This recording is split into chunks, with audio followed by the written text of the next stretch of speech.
ನಮ್ಮ ಪುನೀತ್ ರಾಜ್ಕುಮಾರ್ ಅವರು ಯಾವಾಗ್ಲೂ ಸ್ಪೆಷಲೇನೆ. ನಾನು ಸುಮ್ನೆ ಹೊಗಳ್ತಾ ಇದೀನಿ ಅಂತ ಅನ್ಕೋಬೇಡಿ, ಅಥವಾ ಯಾಕೆ ಹೊಗಳ್ತಾ ಇದೀನಿ ಅಂದ್ರೆ ಕಾರಣ, ಅವರ ಕೊನೆಯ ಚಿತ್ರ ಅಥವಾ ಸಾಕ್ಷ್ಯಚಿತ್ರ ಅಂತ ನಾವು ಏನ್ ನೋಡ್ತೀವಿ ಗಂಧದ ಗುಡಿ, ಅದರಲ್ಲಿ ಒಂದು ಅತ್ಯದ್ಭುತವಾದ ವಿಷಯ ಕ್ಯಾಪ್ಚರ್ ಆಗಿದೆ. ಅದು ತುಂಬಾ ಅಪರೂಪದ ವಸ್ತು ಅಥವಾ ತುಂಬಾ ಅಪರೂಪದ ವಿಷಯ ಅಂತ ಹೇಳ್ಬೋದು. ಯಾಕೆ ಅಂದ್ರೆ ಇದರಲ್ಲಿ ಈಗ ಒಂದು 7-8 ವರ್ಷಗಳ ಮುಂಚೆ ನಿಬಿರು ಅಥವಾ ಪ್ಲಾನೆಟ್ ಎಕ್ಸ್ ಅಥವಾ 10th ಪ್ಲಾನೆಟ್ ಅಂತ ತುಂಬಾ ಫೇಮಸ್ ಆಗಿ ತುಂಬಾ ನ್ಯೂಸ್ ಚಾನೆಲ್ಗಳಲ್ಲಿ ಬರ್ತಿತ್ತು. ಇದ್ರ ಬಗ್ಗೆ ಬೇರೆ ಬೇರೆ ಯೂಟ್ಯೂಬಲ್ಲಿ ವಿಷಯಗಳು ಇದೆ, ಯೂಟ್ಯೂಬಲ್ಲಿ ಬೇರೆ ಬೇರೆ ವಿಡಿಯೋಗಳು ಇದೆ, ಮತ್ತೆ ಪ್ರಪಂಚದ ಬೇರೆ ಬೇರೆ ಭಾಗದಿಂದ ಕ್ಯಾಪ್ಚರ್ ಆಗಿದೆ. ಆ ಒಂದು ನಿಬಿರು ಅಥವಾ 10th ಪ್ಲಾನೆಟ್ ಗಂಧದ ಗುಡಿನ ಕ್ಯಾಪ್ಚರ್ ಮಾಡುವಾಗ ಈ ಒಂದು ನಿಬಿರು ಸೂರ್ಯನ ಪಕ್ಕದಲ್ಲೇ ಇದೆ. ಒಂದು 10-15 ಸೆಕೆಂಡ್ ಕ್ಯಾಪ್ಚರ್ ಆಗಿರ್ಬೋದು.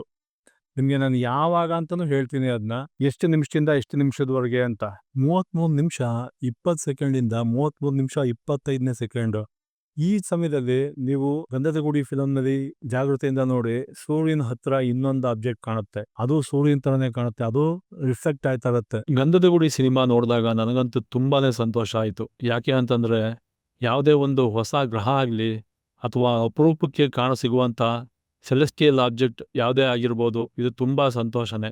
ಅದು ಅಲ್ಲದೆ ಯಾವುದೇ ಉದ್ದೇಶ ಇಲ್ಲದೆ ಗಂಧದ ಗುಡಿ ಶೂಟ್ ಮಾಡುವಾಗ ಇದು ಕೂಡ ಸಿಕ್ಕಿರೋದು ಇನ್ನೂ ಹೆಚ್ಚುಗಾರಿಕೆ ಅಲ್ವೇ.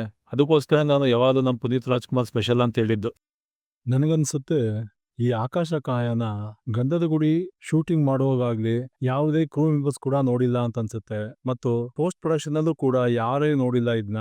ಇದು ಡ್ರೋನ್ ನಲ್ಲಿ ಶೂಟ್ ಮಾಡುವಾಗ ಕ್ಯಾಪ್ಚರ್ ಆಗಿರೋಂಥದ್ದು, ಅದು ನಮ್ಮೆಲ್ಲರಿಗೂ ಗೊತ್ತಾಗುತ್ತೆ. ಬಟ್ ಇದನ್ನ ಯಾರು ನೋಡಿಲ್ಲ, ಯಾಕೆ ಅಂತಂದ್ರೆ ಇದ್ರ ಬಗ್ಗೆ ಯಾವುದೇ ಒಂದು ಚರ್ಚೆ ನಡೆದಿಲ್ಲ. ಈ ಅಪರೂಪದ ವಿಷಯ, ಈ ಅಪರೂಪದ ವಸ್ತು ಇಲ್ಲಿ ಕ್ಯಾಪ್ಚರ್ ಆಗಿದೆ ಅಂತ ಯಾರು ಮಾತಾಡಿಲ್ಲ. ಇದನ್ನ ತುಂಬಾ ಜನ ನೋಡಿಲ್ಲದೆ ಇರ್ಬೋದು, ಅಂದರೆ ಥಿಯೇಟರ್ನಲ್ಲಿ ನೋಡಿದವ್ರು ಕೂಡ ಇದನ್ನ ಗುರುತಿಸಿಲ್ಲದೆ ಇರ್ಬೋದು. ಮತ್ತು ನಮ್ಮ ಸೈಂಟಿಸ್ಟ್ ಕಮ್ಯುನಿಟಿ ಏನಿದೆ ಅದು ಇದ್ರ ಬಗ್ಗೆ ಏನೂ ಹೇಳಿಲ್ಲ. ಇದು ಯಾವಾಗ ಕ್ಯಾಪ್ಚರ್ ಆಗಿದೆ ಅನ್ನೋದು ಗೊತ್ತಾದರೆ, ಅಂದರೆ ಈ ಗಂಧದ ಗುಡಿ ಶೂಟ್ ಮಾಡ್ತಿದ್ದದ್ದು ಯಾವ ಸಮಯದಲ್ಲಿ ಈ ಭಾಗದಲ್ಲಿ ಶೂಟ್ ಮಾಡಿದ್ದಾರೆ ಅದು ಡೇಟ್ ಗೊತ್ತಾದರೆ ಆವಾಗ ಈ ಸೆಲೆಸ್ಟಿಯಲ್ ಆಬ್ಜೆಕ್ಟ್ ನಮಗೆ ಕಾಣ್ತಾ ಇತ್ತು. ಬಟ್ ನಾವ್ಯಾರೂ ನೋಡಿಲ್ಲ ಅಷ್ಟೇ ಅದನ್ನ. ಏನೇ ಆದರೂ ಇದು ತುಂಬ ಹೆಚ್ಚುಗಾರಿಕೆ ಮತ್ತು ಅಪರೂಪದ ವಿಷಯ ಕ್ಯಾಪ್ಚರ್ ಆಗಿರೋದು. ಏಕೆ ಅಂತಂದರೆ ಮತ್ತೆ ಆ ಗ್ರಹನೋ ಅಥವಾ ಆ ಒಂದು ಉಪಗ್ರಹನೋ ಅದು ಅಲ್ಲಿ ಬರಬೇಕು ಅಂತಂದರೆ ಇನ್ನು ಎಷ್ಟು 1000 ವರ್ಷ ಬೇಕೋ ಗೊತ್ತಿಲ್ಲ. ಅದರಿಂದ ನನಗೆ ತುಂಬ ಸಂತೋಷ ಆಗಿದ್ದು.